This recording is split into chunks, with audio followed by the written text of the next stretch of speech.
Okay, it's live now. Thank you.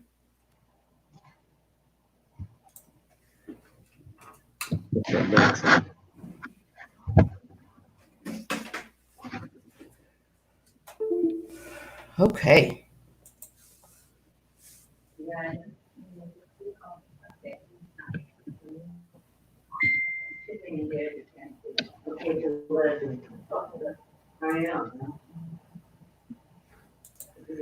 Can she see us? Can y'all see?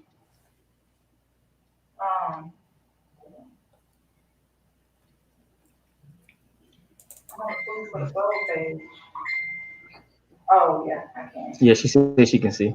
Okay.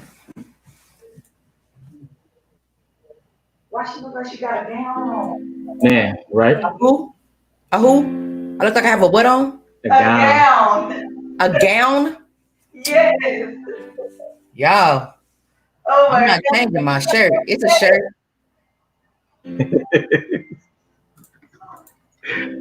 It's a shirt. Old lady-ish, but it's a shirt.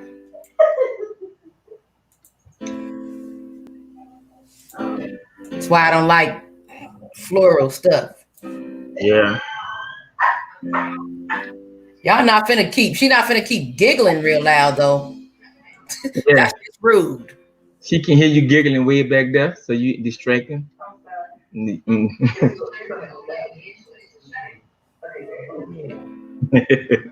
Oh, giggling. They vacating the room now.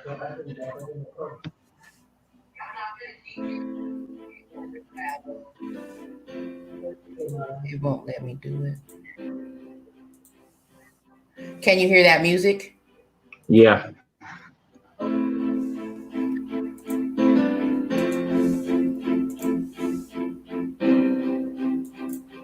Who track that? That's Glory. Glory. Yeah, from Selma.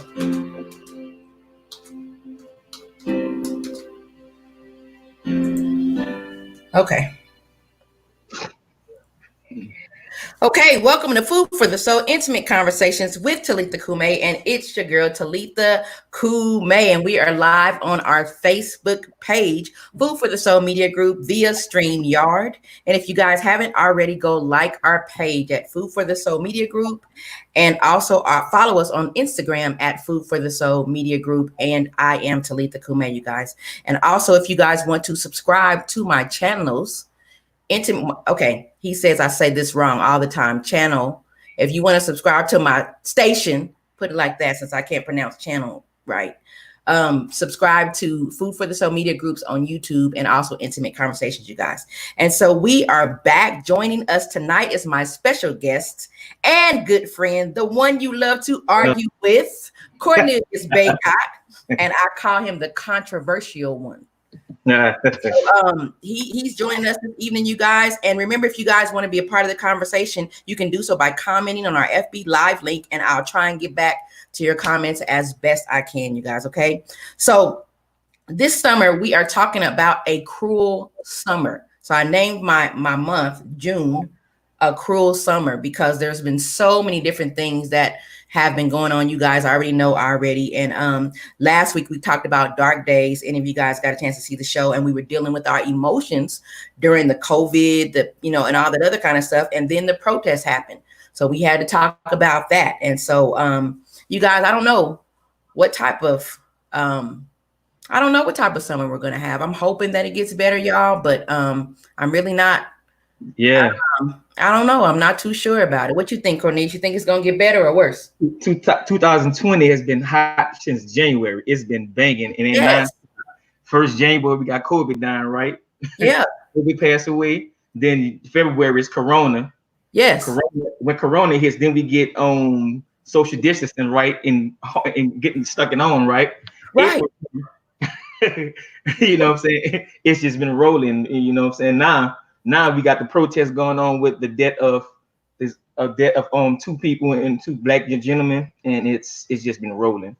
So so you're with me. Like I'm not sure if we've seen the last of the dark days, but I'm hoping that we get some type of light, just a little bit.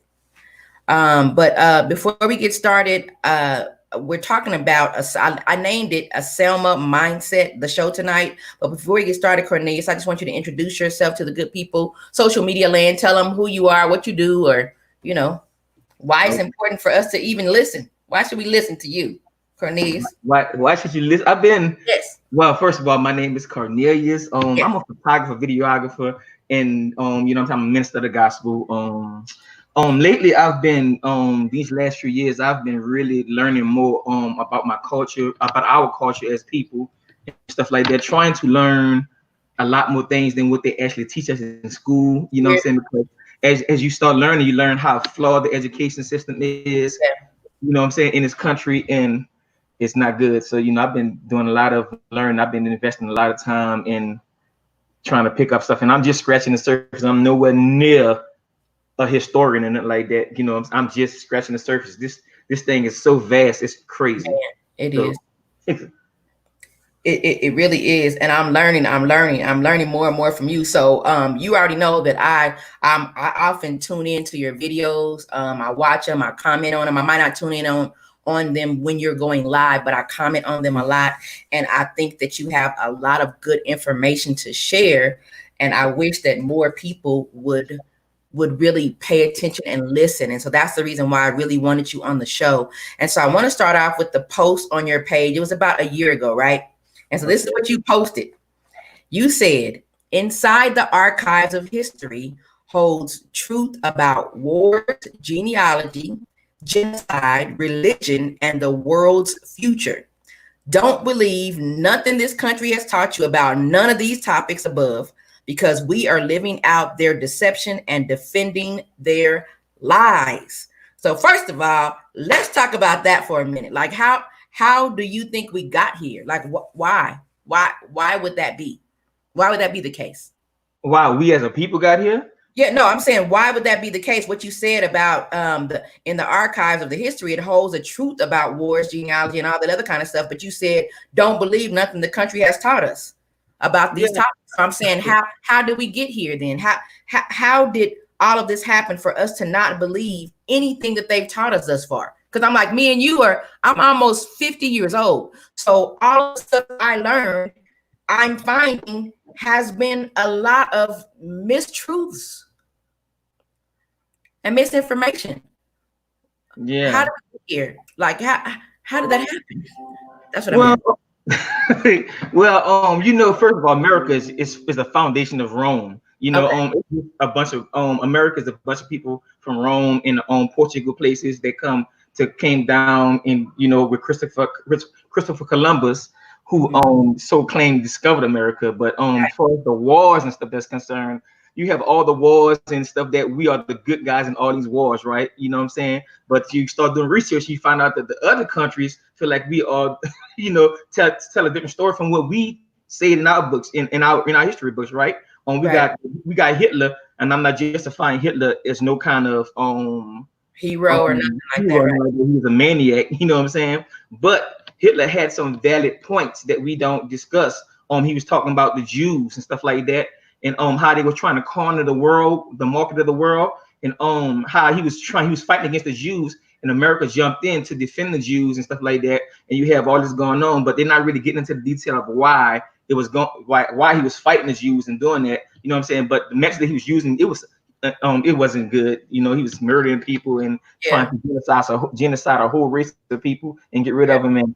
But the truth behind it is that they're you know what I'm saying, they're not really Jews, by the way, you know what I'm saying, before you didn't ask me that question yet, but they're not really Jews, they are imitators, but you know what I'm saying, but America promotes them as biblical Jews, but they are not, you know what I'm saying. So there's a whole bunch of stuff. Hitler was trying to fight against them, and Hitler made a statement saying that if America win this war, that they would be in debt with the Jews forever, right? And you ever notice how America always defend the Jews? Yeah. Like, it was America who placed the Jews in Jerusalem in the area in the 1950s. Okay. They're the ones that placed them in there as the original people, and it's been a hot mess since, because in out there with those people, there's nothing but war, war, war over territory, war, war, war. So it'll never be peace out there as long as those people in there. So it's Wow. crazy. Wow. And so you believe that just because America was pretty much what it sounds like you're saying, we were founded on lies upon lies upon lies, and then they kind of spunt the story.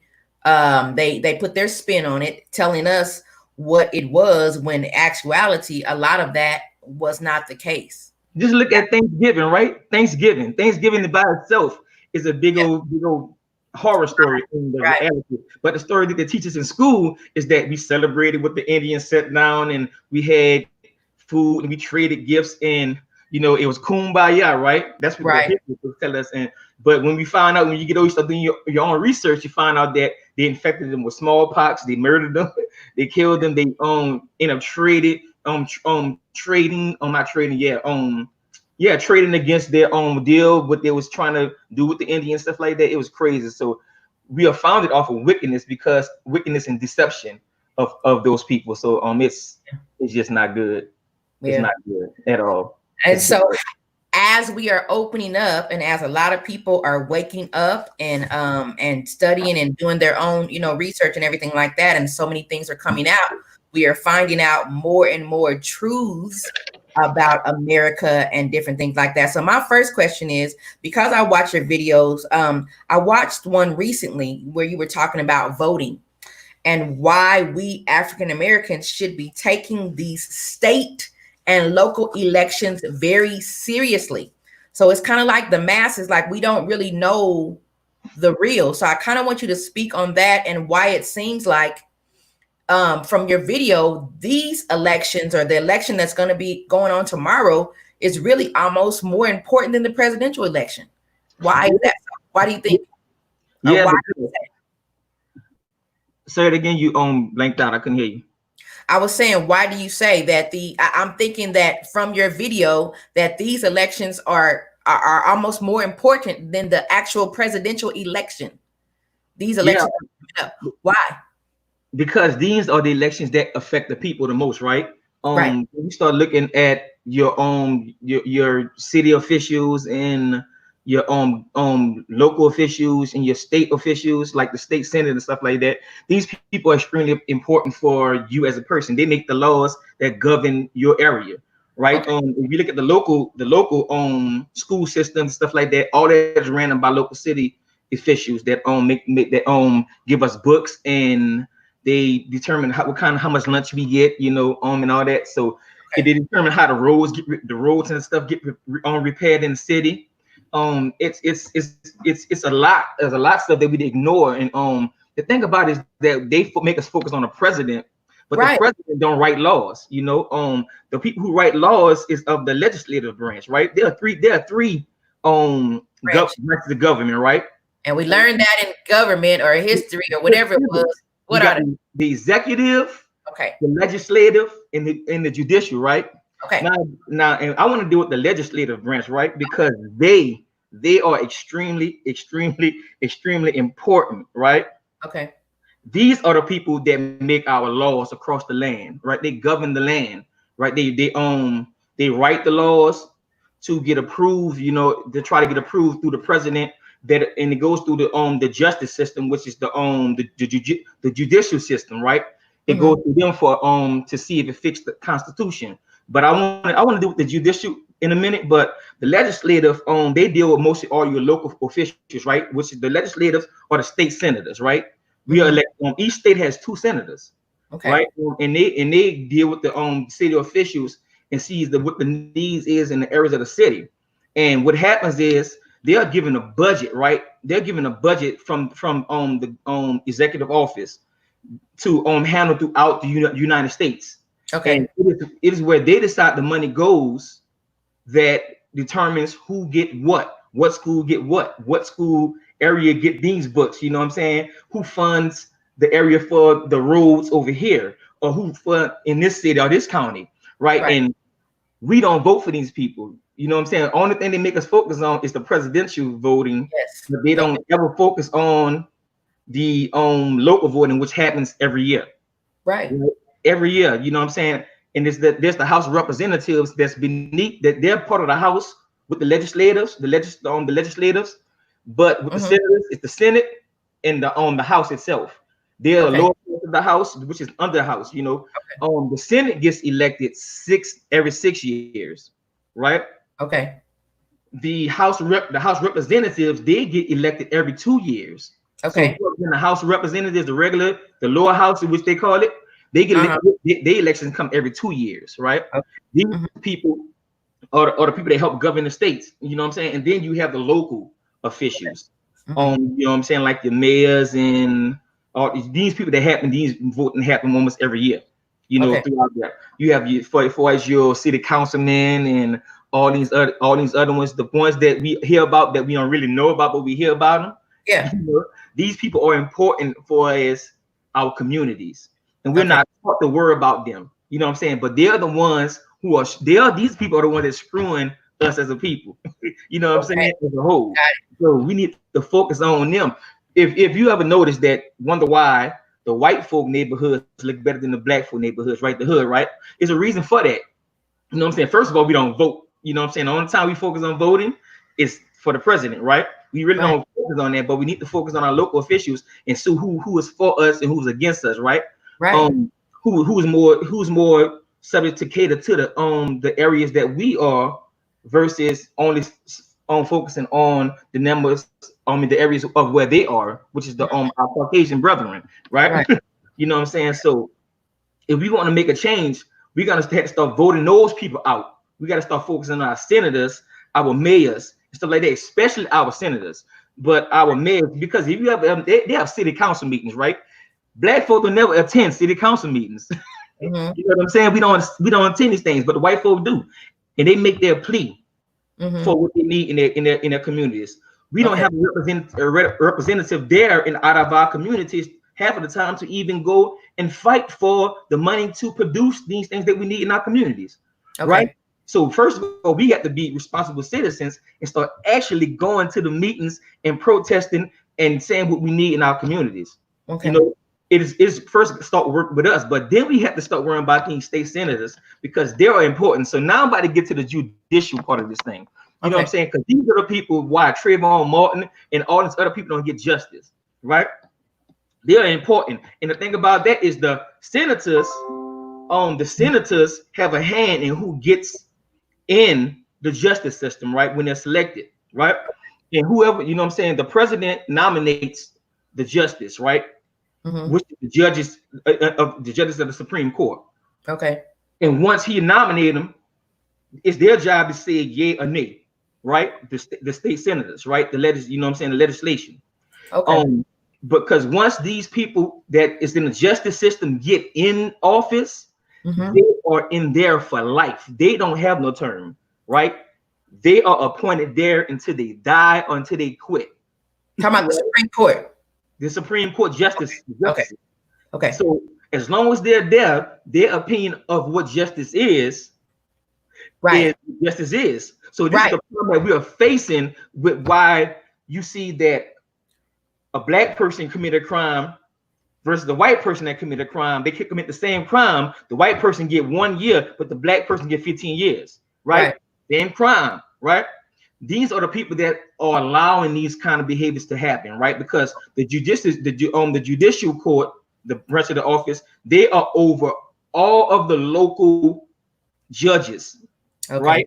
They Mm. control all of that. You know what I'm saying? They are a part of that.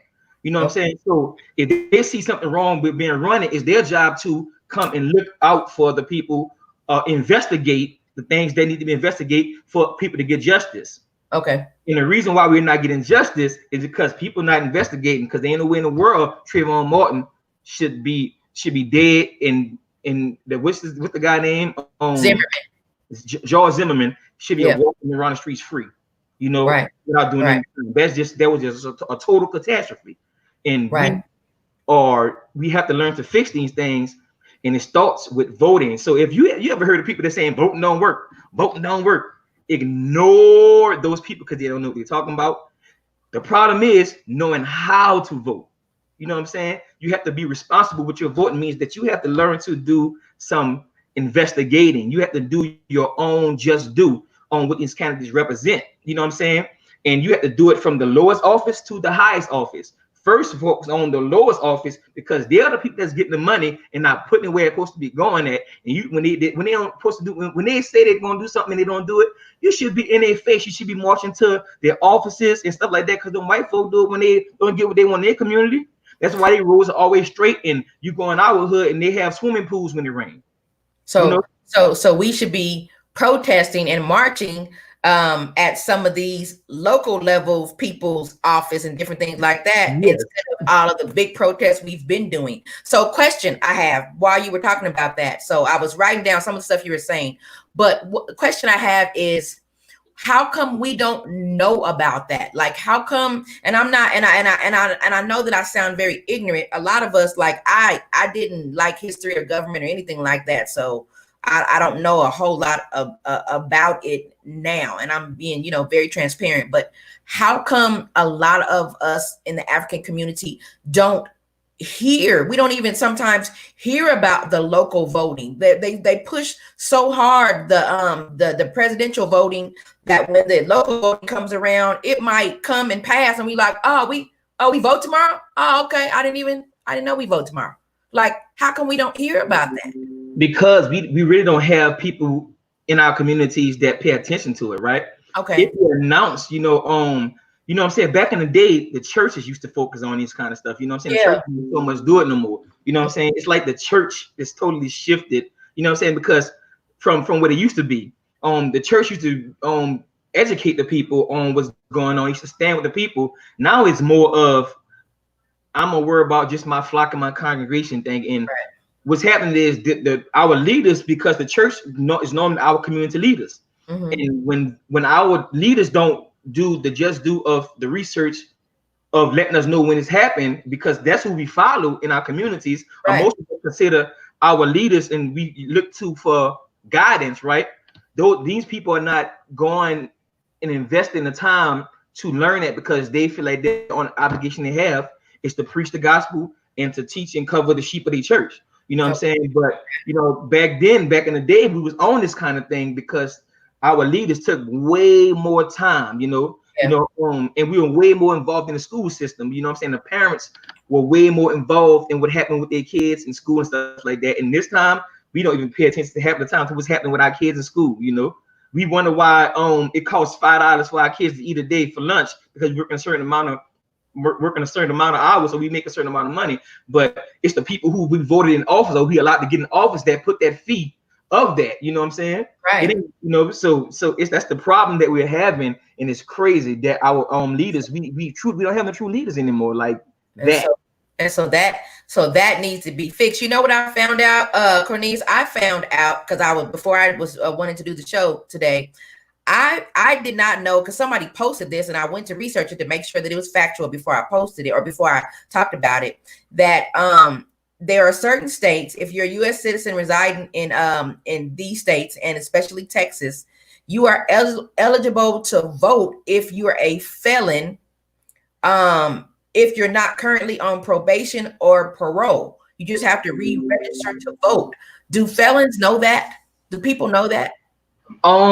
I'm not sure, you know what I'm saying? I don't know many felons, but I know that there was something that passed recently these last few years that did start allowing felons to be able to vote once they stayed and they did their time and they stayed from not being a criminal for a while, you know what I'm saying? They started being able to restore their rights so they can start having the right to being actually considered human again, Yes. Like an opposite, like in fact is once they start working and they start showing a good track record, they allow them to start voting again. So that was a plus, but we have to be able to get that kind of information to inform them. Most of them come out of jail already informed. You'd be surprised at the stuff that these gentlemen learn in prison when they get locked up. A lot of them know that, but again, the reason why they don't know is because we as a people, we don't research like we should, and it's and that's killing us. You know what I'm saying? The Bible said his people are destroyed for a lack of knowledge, right? And you know what I'm saying? And since we have rejected knowledge, because you can try to teach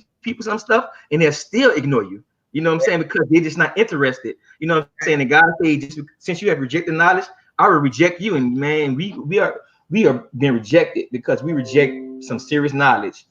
and So that is, that's crazy to me. So I really appreciate you when you do your videos, because a lot of times you'll be saying something that I've never heard of, and then I'll go research it and kind of figure out what's going on myself. And so, like I told you before I left there, I was saying that your voice is important, because when you're getting God is showing you different things and you're researching, we need people like you, who are able to present knowledge in a way that we can understand. Because I know sometimes, and I'll be honest, transparent again, sometimes when reading some of that stuff, it's hard to understand. It's yeah. hard to decipher. Even like when reading the Bible, sometimes it's hard to decipher. So that's the reason why we have ministers and different things like that who can kind of break it down. Like, God gave it to me like this, but I'm gonna break it down to you in a like Jesus did parables, but I'm gonna break it down to you in Ebonics, or whatever language we speak, so we can understand. Oh,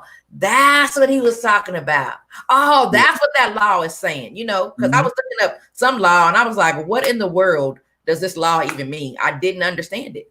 Yeah, and I don't mean to backtrack, but I want to go back to the first question you asked me, because there was some other stuff that I want to mention about it, if you don't mind. Uh-huh. And it's on just on religion itself, and how we as a people are locked in a religion that is, what I'm saying, that we've taken and made our own, but it's truly not ours, right?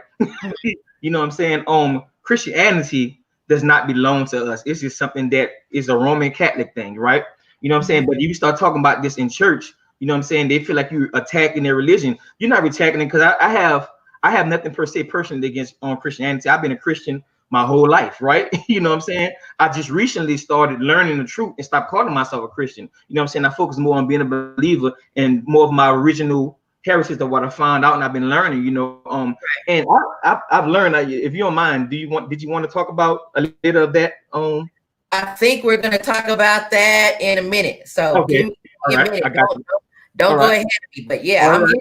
I got you. I know you want to. I know you want to hit on it. So my next question before that, because that's coming up next. I saw that you attended one of the protests in Dallas this past week. So what did you think about it? Like, what was the underlying feeling there in Dallas? Because I haven't talked to anybody who's protested yet. Well, you don't ever. This is a rare opportunity, right? First of all, it's a rare opportunity to actually protest for something as important as what we're protesting for, right? Right. A lot of people, first of all, a lot of us think that it's just about George Floyd. This Yeah. is so much bigger than George Floyd. Yeah. George Floyd is just the catapult to Right. what we're doing right now. Like Rosa Parks. Like Rosa Parks was a spark. Yes, you know what I'm saying. He's just the spark. You know what Right. I'm saying, to this.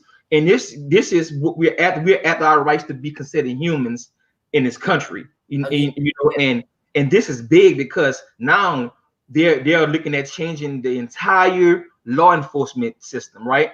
Which needs to be revamped.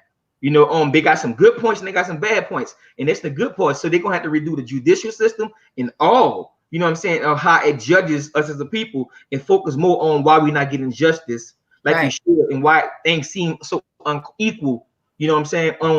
And it's important for that. But for the experience itself, it is energizing, right?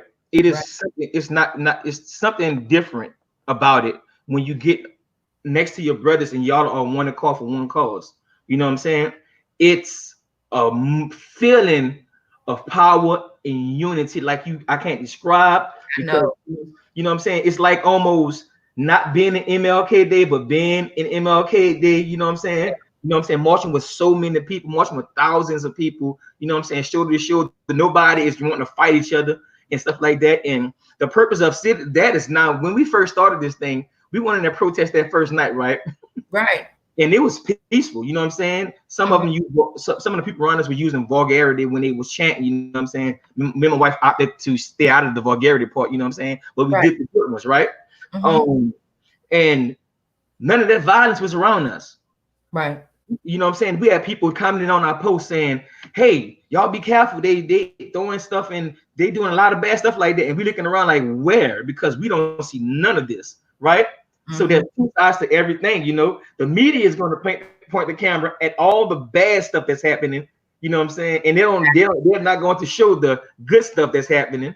You know, and because they want you to focus on the negativity because that's all they want to push. They want to push that this is the problem. This is the problem because that can prevent us from getting justice. You know what I'm saying? Yes. And they know that. You know, they know they can distract the real issue, distract everyone from the real issue, then they can take away what we're really fighting for. You know what I'm saying? Normally they try to add some kind of agenda to our movement, right? And then we get totally wiped out of the way. You remember when Black Lives Matter first kicked off, it ended up getting embraced with the feminine movement, right? Yes. And the woman got there, it got erased by the feminine movement and the homosexual movement, right? Yes. They got everything they wanted, but black folk still didn't get anything. Yes. I want you to know that. So everyone, so they joined our movement. This time, nobody's a part of this movement. And the attention is only on us as the people. And that makes this movement so important. And you know, and I believe that this is prophecy, you know what I'm saying? Because God has to give his people justice. You know what I'm saying? He has to give us justice at some point in this country. You know what I'm saying? He promised it has to be. You know, the blood of our ancestors have been crying out in this land for the last 400 years. You know what I'm saying? And people don't understand that in the Bible, blood has a voice. You know what I'm saying? When Cain and Abel, when Abel was killed, the Bible says that his blood cried out to God, right?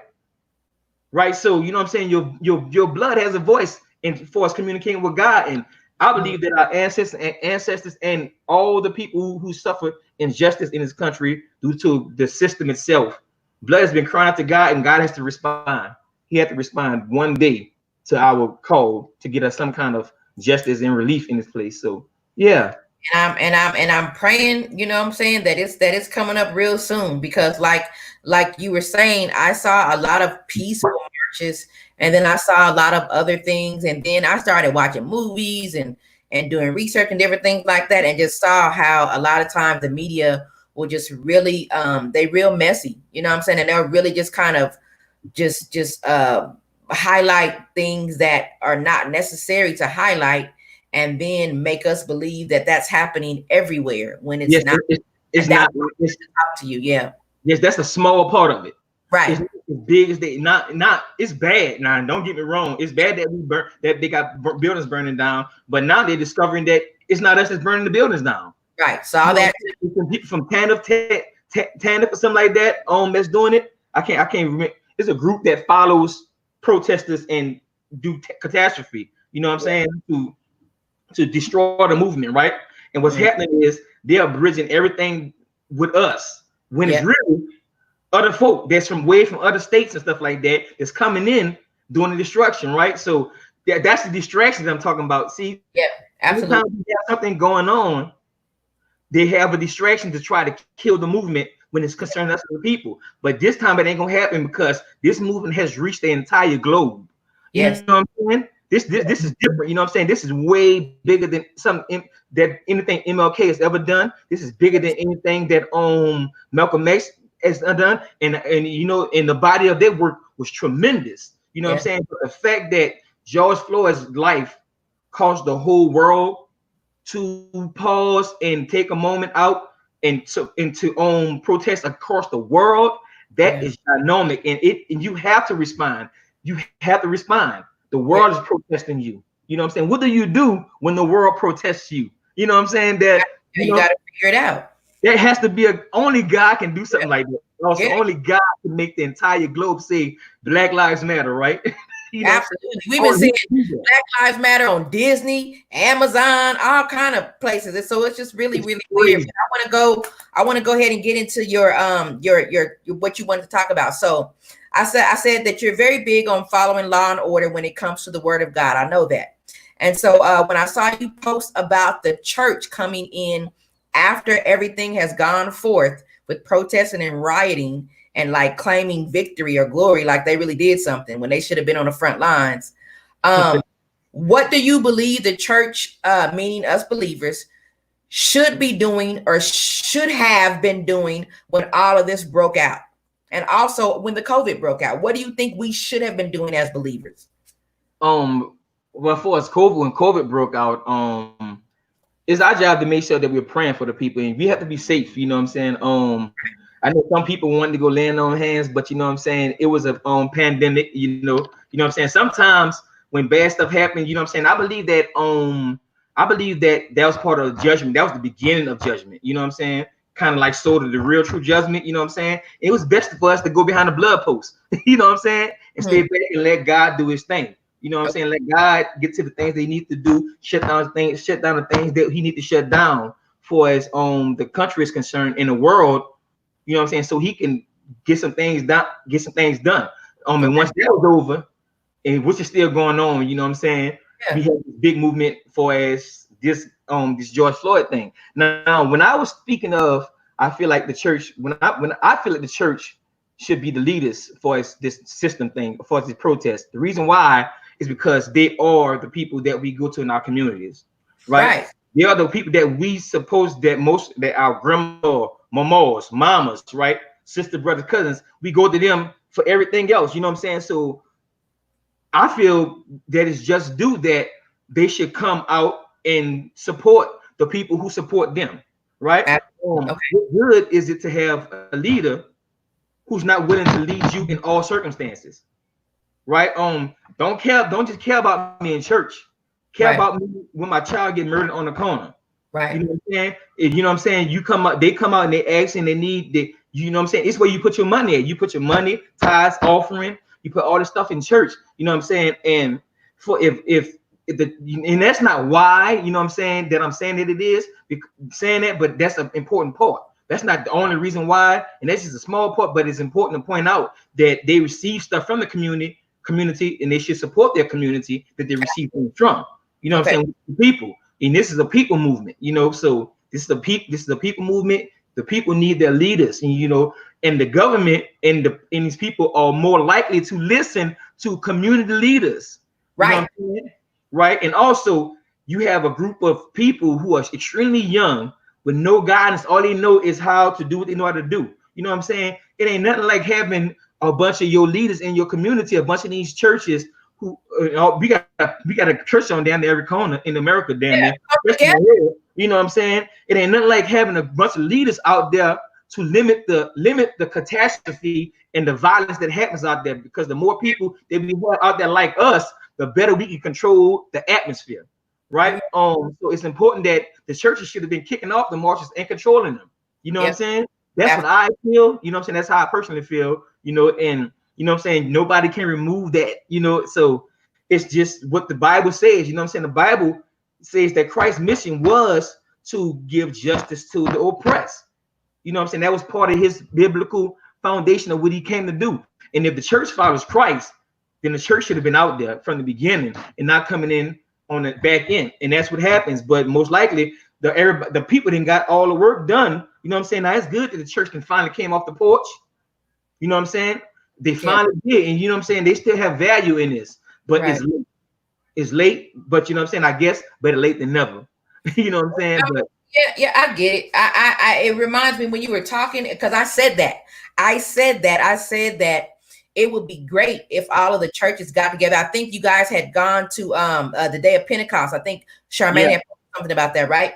And I was saying, God, wouldn't it have been great for all of the local churches that were in their area all came together for the day of Pentecost, because it would have been a great stance on everything that was going on. I mean, that would have been kind of like the coup de grace of the protest, when you see all the churches all across America, like, okay, this is my lane right here. It's about 10 churches right here. We're about to meet up, and then we're going to do this. And we're praying on the day of Pentecost. And then this other block has 10, you know what I'm saying?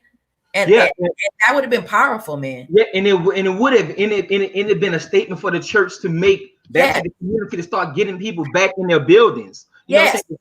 People want to know that you care about them. If you show people that you can, that you're willing to go out there arm in arm with them, they're gonna flock back. You know what I'm saying? Because they're gonna look out for whoever looks out for them. And that's when I was speaking with my wife, And we noticed the lack of leadership out there, you know what I'm saying, from the Absolutely. community, you know what I'm saying. So you have all these kids, these young folk, and all these wounded, hurting people who suffered, who are victims of people who lost their loved ones, and everybody are hurting and they're crying out there, and they have there's not enough spiritual leaders around to even help cope with that, you know what I'm saying, or to help minister to that, you know.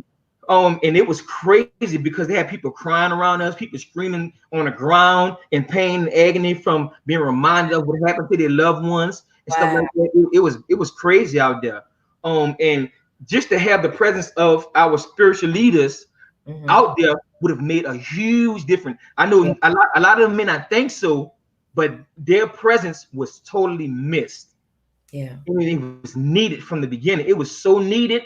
But the most you ever really heard was more judgment from the church than, well, look how they act like that, you know what I'm saying? And but you know what I'm saying? And I'm like, man, if you're not going to go out there and help them, then why judge them? You know what I'm saying? Say nothing if you're not gonna say nothing. You know what I'm saying? They need you out there. They actually need your presence. They need your direction. They need you.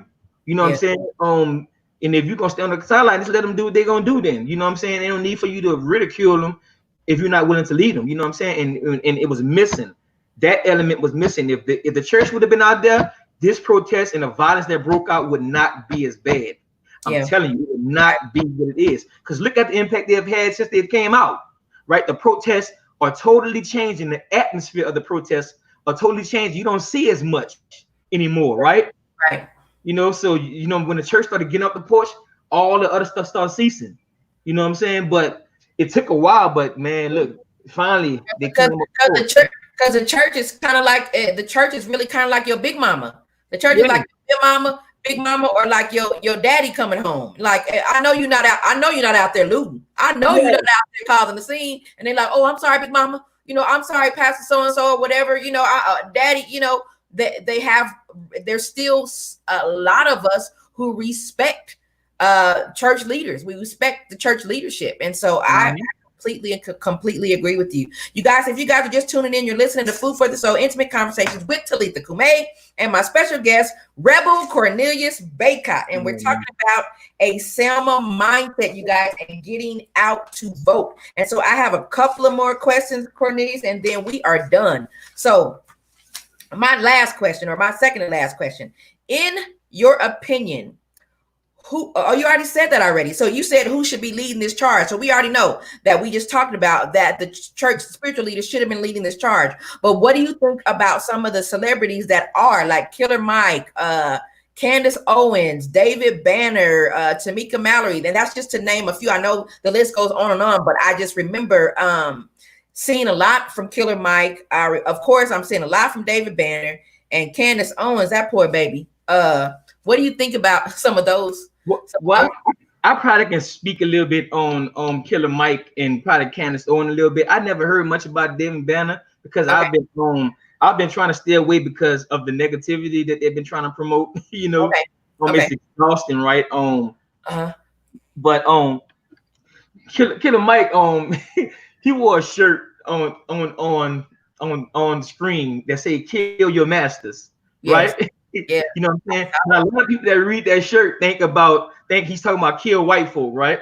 But that's not what he's actually saying. You know what I'm saying? His message is, in order to defeat your oppressor, you have to take away their power. And how do you take away your oppressor's power? Through business, right? Through business, right? They do business in our communities, but they put no money in our communities. How do you kill your master? You take control of your community. You take control of the money flow in your community. That means that more black people need to bond together and start open more black stores and put these other stores out of business that are opening up in our communities, right? You know what I'm saying? That way we are allowing the money to circulate in our communities longer, and we're able to build what as a people. That's what Killer Mike's shirt is saying when he said kill your masters. On that poor baby Candace Owens, I agree with her 1 minute, and the next minute I'm like, what the heck? Or what, you know what I'm saying? What, you know what I'm saying? But because she has some valid points on certain things, you know what I'm saying? But let's use the George Floyd situation, right? George Floyd was killed horribly. He did not deserve the death. You know what I'm saying? Mhm. That he had. You know what I'm saying? Nobody deserves to die like George Floyd did. Right. But her, instead of her just sticking with that, she, as a black woman, decides to bring up he's not a good person. Now, Yeah. what does that got to do with anything, right? It don't matter if he was a bad person. It don't matter if he just got finished from robbing a store. He did not Yeah. have. He's not deserved to get murdered by the people who are sworn to protect, Yeah. right? He don't Absolutely. deserve that. But she decided to bring up this, which destroys her credibility in the black community. If it wasn't already destroyed, it's even more destroyed now because that was pointless. You know what I'm Yeah. saying? It was pointless for you to bring up his criminal history. She did the same thing with Ahmaud Aubrey, talking Yeah, about, was he really jogging because he had khakis on? And I don't know anybody who jogs in khakis. And I'm like, okay. I saw her on the Revolt show. That's where I saw her, Killer Mike uh-huh. T.I. And I really actually agreed with some of the things she was saying. The biggest thing Yeah. she was saying was about absentee fathers. I've been saying that. I've Mm-hmm. been saying that. There is a very vast difference in people in general. And I know, me being a woman, being raised with a father in the home versus a lot of my friends who were raised without a father in the home. So that Yeah. one statement was the only thing that I thought, that she really kind of said that stuck out to me. But I think her message is getting lost in always having to defend the fact that she supports Trump. Dude, you support Trump, do your thing, whatever. But at the end of the day, if you're going to talk to black people and get us to try and listen to you, you can't criminalize us every single time you talk. Yeah. Every single time you talk, it's like you have no empathy. You know what I'm saying? Like, I Yeah. understand you want Yeah. to you want to get us to be like, black people, wake up, stop being so stupid. I get her point, but at the same time, when you have no empathy for the things that are going on, if we are so ignorant, which we're finding out that we don't know a lot of Yeah. nothing. If we're so ignorant, show us in a loving way versus coming to us always with what we did, what you did, what we did, and so that's why I can't get with her. I tried. I really did. I tried, but Yeah. I was like, I can't. Yeah. I can't. Now, I can't. now you was talking about I'm a man of the law. I believe in the laws of God and stuff like that. Yeah. Yeah. I didn't really touch on that area too much, because I guess I went off into something else, but I did want to touch on that a little bit. Mhm. I'm saying I've been learning through my research, right, that we as black folk are the original people of the Bible, right? Nobody wants to discover this, but America has hidden this, right, Yeah. through their legislation and through their history books, right? They make no reference of it. Even in these biblical colleges, you don't learn it, but the history is there. You know what I'm saying? But they refuse to teach it. If you look at the Roman Church, right, in the Portuguese, right, those are the people when the Christian, well, the Hebrew people was getting persecuted, they fled from Roman captivity into Portugal and into the lower states of Africa. And there's a book called From Babylon to Timbuktu. From Babylon to Timbuktu. And the author, I can't think of his name right now. Let me see if I have it right quick. I can't see it. I'm looking for it. The author, his name is Rudolph R. Windsor, right? He's a black historian, and he published this book in 1988, right? Mhm. About how the original people fled from Africa on down the through the center and around the edges of Africa to get into the area of where Ghana and all that stuff is. And if Mhm. you look at a old slave map, they have a place in that slave map from it was an old Portugal slave map because they were the people who were over this stuff, right, doing the slave trade, stuff like that. They had a place on the map called the Kingdom of Judah, right? You know what I'm saying? And it was known in the state, the origin of the people were Judaic, right? They were Jews from the tribe of Jesus, right? And then you end up doing research and it tells you, I'm sorry, I don't want to get ahead of myself. It tells you how they got there, right? How the trail that they made and how they left their history going through their area. So there's a trail from Israel all the way through Africa with trail with findings of Judaic biblical artifacts and all kind of stuff that he talks about in his book, right? Okay. And also the Portugal, they have research, you do some research, the Portuguese were condemning those people that fled into their areas, right? And they would encap them, enslave them, and they are the ones that placed them also in the area of Angola because they got persecuted because they want to keep the laws, statutes, and commandments of God. They didn't want to convert into being a Christian slave, right? There's a phrase called the Christian slave, right? Mm-hmm. And when the Jews in that area, the black Jews in that area, were being persecuted from keeping God's commandments, right? Okay. And since they didn't want to follow code, follow what they said, they cast them into into Angola, which is the part of Africa, to track to pick cotton and to build sugarcane there. And then later, they the Roman Pope, the Pope, the Catholic Pope of the Catholic Church, he is the one that approved slavery. Nobody don't know about this, but the Roman Catholic Pope is the person that is truly behind the whole entire slave Slave. trade. Oh, wow. Right? Slave trade, right? Wow. And nobody knows this, and he's the one that also not only was responsible, but he's also responsible for giving out certain lands in America. Like when Wow. they was handing out lands in America, the Roman Catholic Church was the ones that had the right to hand out property in certain areas to certain individuals. Nobody understands and know that. That's why if you look at Christianity, we are so tied into the Roman Catholic Church. All our holidays that we celebrate are Roman Catholic. Those are Roman Catholic traditions. Christmas is Roman Catholic. Easter is Roman Catholic. Stuff Wow. like that. With these things, it's crazy. I have a book, right? This book here is called the Zavarian. I can't say the name good. Compact Bible, and in this Bible, it describes some of the genealogy, right? And this right here it says Ham. It says Ham, the youngest son of Noah, born probably about 96 years before the flood, and the eighth person to live through the flood, right? He became the progenitor of the dark races, not the Negroes, right? But to the Egyptians, Ethiopians, Libyans, and Canaanites. So we've been taught that we were from the bloodline of Ham. Remember, they taught us this, right? Mm-hmm. In the church, they tell us that we're from Ham. But this historian, and it's from this guy, he's a historian. He's a white historian, right? I'm sorry, right here, right? It's the Compact Bible. Mm-hmm.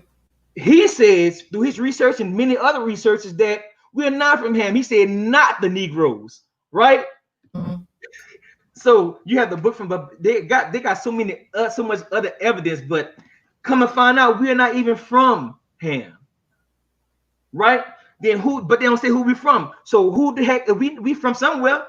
Yeah, you're right. You know, but if you start looking at the history of Egypt and stuff like that, all that stuff was black. You know what I'm saying? And if Christ fled to go into Egypt, and this just biblical knowledge. This don't have anything to do with the knowledge the vast knowledge that's out there, right? That I've been searching on. But this is a small niblet of knowledge that I have that would probably pique someone interest to actually go and see and start learning for themselves. The vast area of Egypt and stuff like that, those are black folk, right? The history, and it is proven that Egypt was in Africa. You know what I'm saying? There was no such thing as Middle East back then. Right. They created all that for confusion. But Egypt is Africa, and Israel and Egypt was right by each other. You can walk from Israel to Egypt, right? Okay. Christ fled from there to Egypt to hide amongst the people. And for Christ to flee into Egypt to hide amongst a bunch of Africans, guess what he had to be? A black man. Because if he was white, he sure would have stood out. Like a sore thumb, right? Yep. And you know what I'm saying? These are things that we are ignoring, right? And we are going along with the people who is in Israel now. You know what I'm saying? That are not the chosen people. And the Bible says makes a statement, right? And I know we've been on for a while. I'm looking at.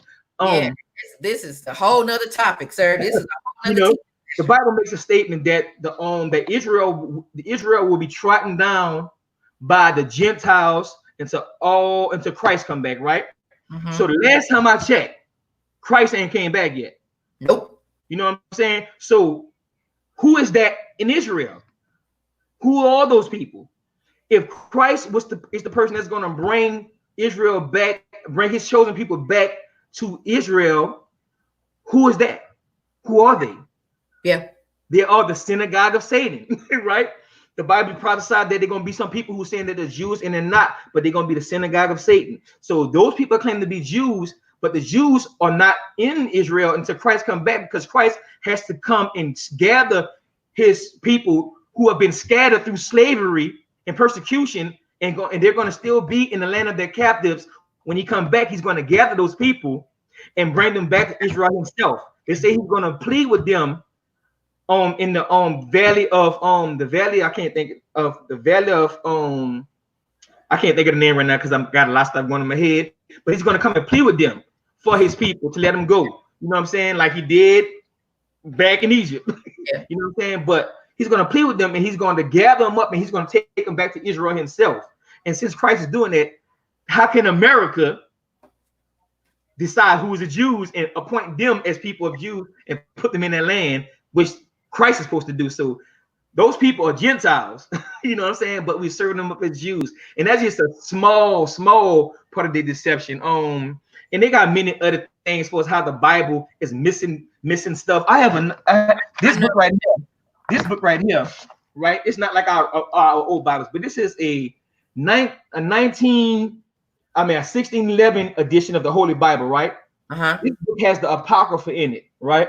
It also has a statement that anybody who takes away from this book or adds to this book, name will be blotted out of the book, right? Means that you're not supposed to take away and put in the Bible before to stay there. But if you look through our history, they've been removing books. So why are they removing books?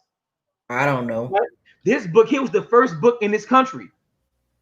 This is the first book in the copy that was published in America in 1611. And it has the Apocrypha in it. But this Bible here, right here, this one here, does not. The Apocrypha is missing. But it also has anybody who takes away or adds to this Bible will be blotted out, right? So this book has the Apocrypha in it, and this one does not. So that means that they already taken away. They've already done it. Well, Cornelius, I am running out of time, so I got a couple of more things, because I know Terry had posted about and I gotta eat, so I'm hungry. Terry had posted about she was saying something. I can't see.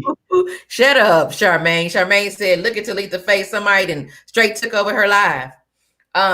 So my question is, what Terry was posting about some of the killings that just happened over Memorial Day weekend. I can't see them anymore because they've gone up in the thread. Some of the killings in Chicago it's black on black crime, where we were killing each other in Chicago. And then a couple of other states that had a lot of killings going on where we were killing each other. And she was saying nobody's talking about that. Like there's crickets. It's silence when we want to talk about the mass shootings of us by us. But we go out and we show enough protest, when a white cop kills a person. But when it's us killing us, we quiet as a church mouse. We ain't said one word. We ain't done nothing. Okay, so there is a big problem with us killing us. I'm not gonna act like it's not, right? But it's even more of a problem when your local government is assassinating you on the corners and sentencing you to jail for life for crimes that are not worth it, right? So these are the people who swore to protect and serve you. So they have no business harming you, right? This is the legal system that we're talking about. So there's no need to talk about black on black crime unless we're dealing with black on black crime, right? Right. First we have to deal with the injustice that we're facing as a people. You know what I'm saying? If we start fixing the injustice that we have on the people, we start fixing our communities and fixing the reason why we don't have. Maybe that black on black crime will subside a little bit. Yes, maybe it'll stop, because black on crime against most people who commit crime on each other are people who poor and don't have any finances. You know what I'm saying? Everybody's trying to make it. So anything they're doing, they're just trying to make it. You know, most of that crime is impacted by your local officials because they create the poverty in America. Yeah. By removing the fathers from the home, by creating systems that are against black families. So Yeah. once you start handling the big problem, which is getting the fathers back into the homes and getting away from all this Section 8 and food stamp situation that has plagued us as a people, once Yes. we get past that and actually start getting the men back in the home and being able to work with our ladies and we coming as one and be able to endure some hard and being able to endure hard times, when we start fixing these things, then these kids will have a role model or a father in their home to teach them better than not to kill anyone. I know for a fact I teach my son and my kids not to kill your son. So I don't worry about my kid going out and killing your kid. You know what I'm saying? And when a father's absent, he can't teach his son that. Yeah. It's not the woman's job to teach their son that. They can, the females have been raising their kids, but then they're men, but they're not, that's not their job. So just because they've done it and they have some success, they're not having the success that they need to have. You know what I'm saying? When you tell women that is not, you know what I'm saying? They doing the best job of what they have in the absence of a father. Absolutely. You know, it's not meant to be like that. So here's my last question, Cornelius, and I gotta go. So my last question is, what are your views? And I had to get this out. About to go time, 1 hour already. But my last question was, what are your views on the upcoming election for presidency? I'm asking this because a lot of evangelicals believe that Trump, as ignorant and uncouth and uninformed as he is in office right now, he's possibly shielding us from something way worse from our government and whoever gets in office in the next 10 years, maybe 8 years. So what do you say to that before we get out of here? First of all, Trump is a complete idiot. Thank you. Let's agree on that. He's an idiot. You know what I'm saying? He is an idiot for as his character, right? Okay. But here's where he's not an idiot. Okay. In his policies, right? I don't think he's an idiot in his policies, right? He is the shield to, I believe that Trump is the shield that we have right now, that God put in place for us to have right now. Even it ain't about being a good person. You know what I'm saying? It's about policy and legislation, right? Mm-hmm. His legislation protects us as believers. Okay. You know what I'm saying? So if you look at how Obama was, his legislation was more attacking the Christian bakers. And you remember the story about the Christian baker? Mm-hmm. How they didn't want to make the gay cake for the couple. You know what I'm saying? Now, they didn't have a problem serving the gay couple, right, with giving them a cake. You know what I'm saying? So they would serve the gay couple, but they didn't make the kind of cake that the gay couple wanted, right? Mm-hmm. The couple was being forced to make the cake, or being trying to be forced, and they had to go to court and everything. I can't remember if they won the case or not, but these are the kind of things that the church is facing, because eventually these people are going to be coming to churches nitpicking, because they're going to try to make it where, if you look at the Democrats and how they're talking, they're going to give these people a lot more rights that come against our beliefs, and it's going to pressure the church to do things that they shouldn't be. You know what I'm saying? And judgment is going to come through legislation. You know what I'm saying? It's coming through legislation. You know what I'm saying? And these people in the Democratic Party, you know what I'm saying, they are having a fire sale with sin. You know what I'm saying? And the things they get, you know what I'm saying? Everything that they are presenting goes against God, right? Trump is the person that's not allowing it. I ain't saying that he's a fine gentleman Christian. Yeah, like he says about all these white people. They're fine. But he is, you know what I'm saying? There's something that's going on in California that nobody talks about. It is a case going on in California right now from the Obama administration that's on hold because of COVID. But before COVID hit, they had a group called Change. They were a group of gentlemen and young ladies who was suffering with the spirit of homosexuality, who desired counseling, right? Because you know that in California, they condemned conversion counseling, right? Yeah. Mm-hmm. You know what I'm saying? They condemned it. You know what I'm saying? They call it therapy or something like that, conversion therapy. They feel like they don't need no change. So they are so the people who are gay, who feel like they need spiritual counseling, you know what I'm saying? That kind of counseling only comes through Christian believers, right? Believers in God. You know what I'm saying? So they're closing down all of the business who offers therapy and counseling to those kind of people, right? And they needed this, so they're fighting for their right to even to receive spiritual guidance, even though they're gay, right? Against the homosexuals who don't care nothing about God. You know what I'm saying? That are in law.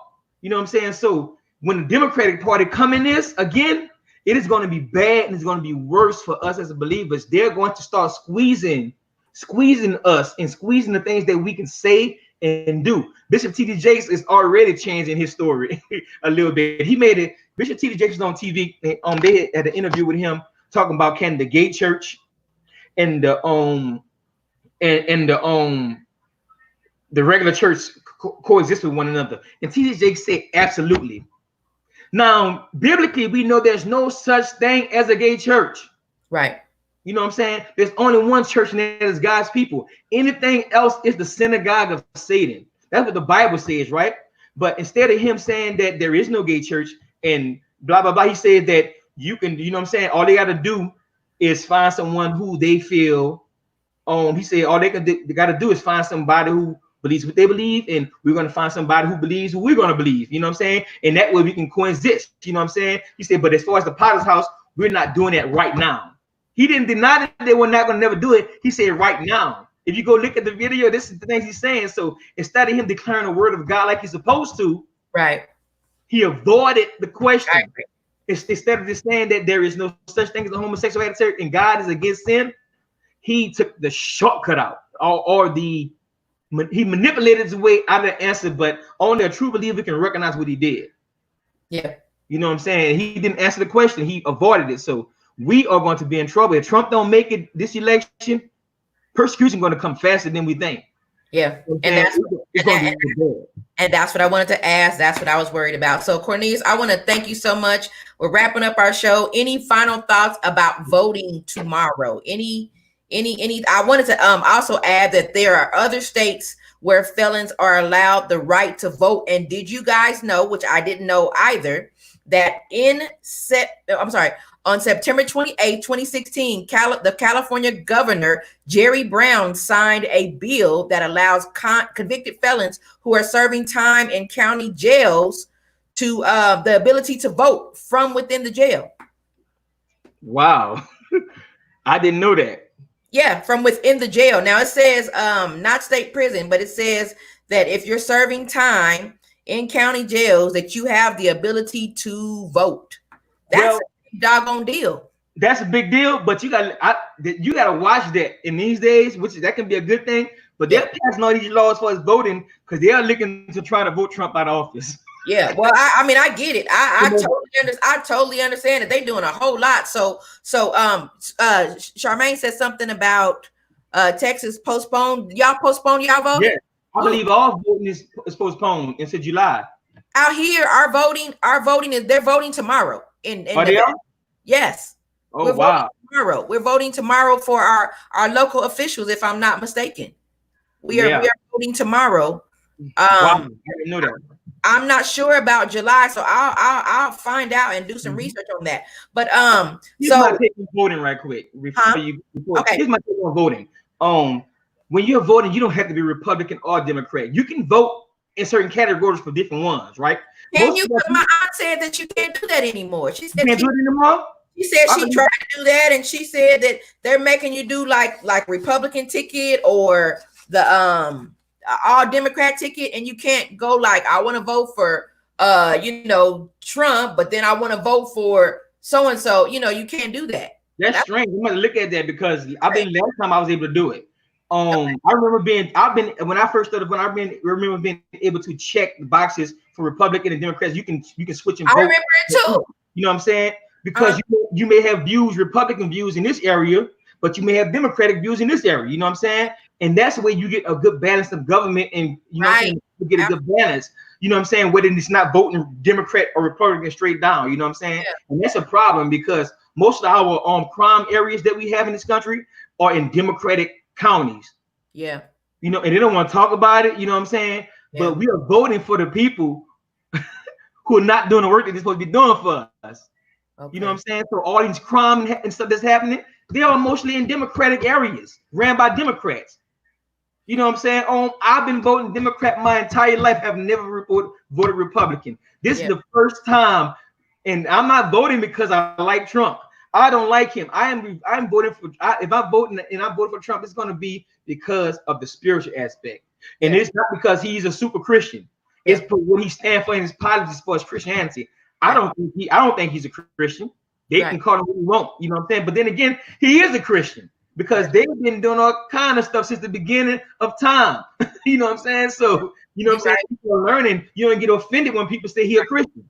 You know what I'm saying? So, and I feel like as well, I feel like the Democratic Party is really, really trying to push the racial divide. So they're getting us heated up right now for black against white, when really we as believers, we need to stand in the middle of righteousness and not try not to get, and I know that it's hard for us as believers, as black believers, to not get in the middle or not to get in the mix. But it's like, okay, we know the one true God of all. So if we get in the mix and let this continue to divide us, then, you know, they're going to have us. Like the Bible says, a lot of elect are going to fall because they're falling because we're so emotional because of this, you know, we getting stomped on and we getting killed in the streets. But at the end of the day, God needs to do what he has to do, and he reigns supreme. And so that's the way I feel about it. But I thank you so much, Cornelius. I'm gonna have you on the show again. You know I will. Because I have another idea that I want to do, and so I want to get your take on that. But thank you so much for joining me. I appreciate it. I appreciate your knowledge. If Charmaine, I saw her on here typing and chiming in. If y'all want to put in there some of the book comments too, so some people who might want to go and get these books and everything that they can. I thank you all out there for tuning in. Remember to catch us live every Monday and Friday.